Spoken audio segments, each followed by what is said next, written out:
যারা এসেছেন আমি জানি শুধু এখানে জামাত ইসলাম, বিএনপি, জাতীয় পার্টি না, সব দলের লোক আছি আমরা। এই কথা বলেন, আপনি নবীর এই হাদিস কি সব দলের জন্য না? বলেন বলেন। আমি তো শুধু অ্যাডভার্টাইজ করছি। এটা নবীজির মুখ থেকে। বিশ্ব নবী যদি এখন বেঁচে থাকতেন আর এই তালার ময়দানে যদি এখন আসতেন আর এই হাদিস যদি এখন আপনাদের সামনে উপস্থাপন করতেন, কারা কারা মেনে নিতেন? আলহামদুলিল্লাহ। যেহেতু আমি নবীর ওয়ারিস হিসাবে এসেছি, আল উলামা ওয়ারাসাতুল আম্বিয়া, নবীদের ওয়ারিস আমি, উত্তরাধিকারী, ওই রকম একটা দায়িত্ব নিয়ে, দায়িত্ববোধ নিয়েই বলছি। হ্যাঁ, আমি একটা রাজনৈতিক দলের সাথে আছি, সেটা আমার ভিন্ন পরিচয়। কিন্তু এখন কোরআন হাদিস এটা যেহেতু সবার জন্যে, আমি যেহেতু কোরআন হাদিসের আলেম, আমিও সবার জন্য। এই কথা বলছেন। সুতরাং যদি দলীয় চিন্তা করে বলেন না উনি ওই দল করে, আমার ধরা শোনার দরকার নেই। আমি কি দলীয় নাম বলে আপনাকে শুনতে বলছি? কোরআন যেমন সবার জন্য, আমি কোরআনের আলেমও সবার জন্য। সুতরাং অন্তত এই ময়দানটা একটু কথাটা বিশ্বাস করেন। নবীজি থাকলে এই কথাটা এভাবে বলতেন যে মানিত্তাবাল হুদা বিগাইরিল কোরআন আযাল্লাহুল্লাহ। কোরআন যেখানে নেই সেখানে কেউ ভালো হওয়ার নিয়তেও যদি থাকেন, আল্লাহ নিজে দায়িত্ব নিয়ে আপনাকে খারাপ বানিয়ে দেবে। কারণ খারাপ বানানো, হেদায়েত থেকে বঞ্চিত করা, গোমরা করা, পথভ্রষ্ট করা, এর একচ্ছত্র মালিকানা কার? আল্লাহ। হেদায়েত কি হামজা দিতে পারে? হামজার বাবার ক্ষমতা আছে? কে পারে? আল্লাহ। এটা কাউকে আল্লাহ দেয়নি। নবীর হাতে হেদায়েত ছিল না, শুধুমাত্র আল্লাহ নিজের হাতে রেখে দিয়েছিলেন। এই হাদিসের বাস্তব প্রমাণ বাংলাদেশে আমার জেলা যেহেতু কুষ্টিয়া, আপনি লালনের মাজারে যারা যায় দেখেন, এরা কিন্তু কেউ খারাপের নিয়তে যায় না। যারাই যায় জিজ্ঞাসা করলে বলে আল্লাহর ওলির দরবারে এসেছি। কি? আল্লাহর ওলির মাজার জিয়ারত করার জন্য এসেছি। কি হয় সেটা?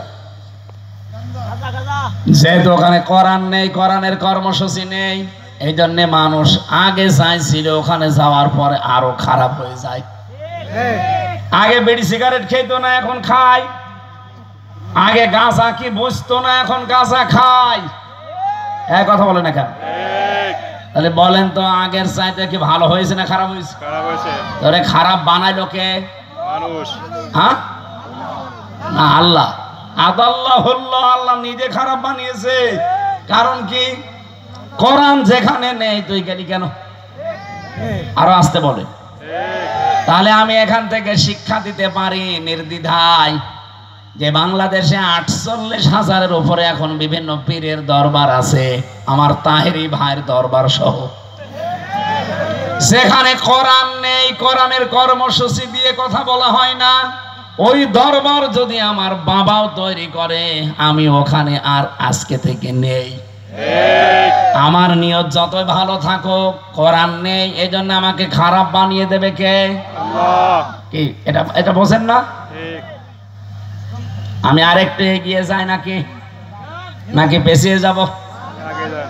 এই বাংলাদেশে যতগুলো রাজনৈতিক দল এখন আছে, নিবন্ধন এবং নিবন্ধন ছাড়া, যেই দলের কর্মসূচিতে কোরআন নেই, কোরআনের কর্মসূচি চলে না, ওই দলের প্রতিষ্ঠাতা যদি আমার বাবাও হয়, আমি ওখানে আজকে থেকে নেই।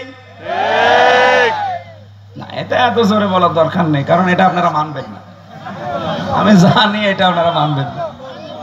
আরে ভাই, এটা যদি মানতে পারেন সত্যি নবীর কথা বিশ্বাস করে, আর না মানলে আপনার কপালে আপনি আগুন লাগাবেন। কারণ কোরআন যে দলে নেই, আপনি ভালো হওয়ার নিয়তে থাকলেও আপনাকে খারাপ বানিয়ে দেবে কে? আল্লাহ। সুতরাং আজকে সিদ্ধান্ত পাল্টাতে হবে এক্ষুনি, যে যেই দলে আমি আছি এই দলের কর্মসূচিতে কোরআন চলে না, কোরআনের নিয়ম নীতি নেই, ওই দল আমার বাবা বানিয়েছে, তাতে কি আমি ওই দলে এখন আর নেই। যারা যারা পারবেন মানতে, শুধু তারা হাত তুলবেন। লিল্লাহে তাকবীর। এই দেখেন তো, হাত তোলেনি কে? ওই যে তোলেন।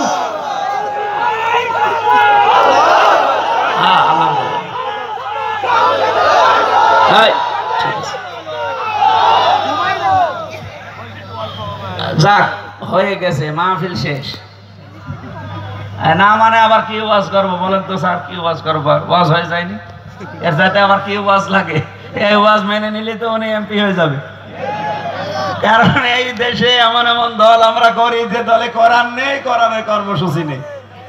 সুতরাং যে দলে কোরআন আছে, আমি যে দলের নাম এমনি বলি না, এদের প্রতিদিন 9টা করে পয়েন্ট লেখা লাগে। প্রথম পয়েন্টটাই কোরআন পড়েছেন কয় আয়াত, অর্থ সহ না অর্থ ছাড়া, ওটা লেখা লাগবে।